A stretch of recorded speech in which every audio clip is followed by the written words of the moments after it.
আজকের ভিডিওতে আমরা দেখব আইমাউস মেথডটির কাজ। আইমাউস মেথডটি তিনটি প্যারামিটার নেয়। একটি হচ্ছে বাটন, আরেকটি হচ্ছে স্টেট, আর বাকি দুটি হচ্ছে এমএক্স এমওয়াই, যেটা হচ্ছে মাউসটি কোন পজিশনে প্রেস হয়েছে ওটার কোঅর্ডিনেটটা। আপনারা দেখতে পাচ্ছেন আইমাউসের ভিতরে কিছু জিনিস করে দেওয়া আছে। এখানে লেফট বাটনের জন্য যে কাজগুলো হবে আর রাইট বাটনের জন্য যে কাজগুলো হবে।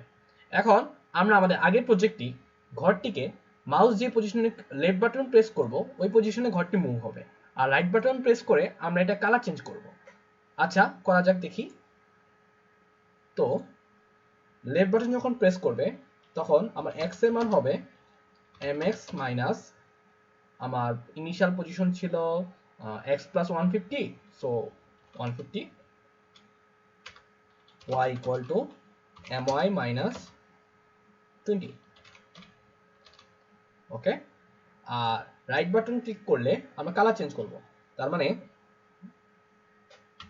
r equal to 255, b equal to 0, g equal to 0। মানে আমি জাস্ট রেড করে দেব, দেখা যাক।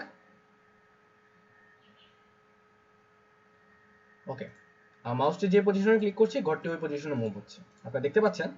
আর রাইট বাটন ক্লিক করলে ঘরটি কালার রেড হয়ে গেছে। আজকের জন্য এটুকুই, ধন্যবাদ।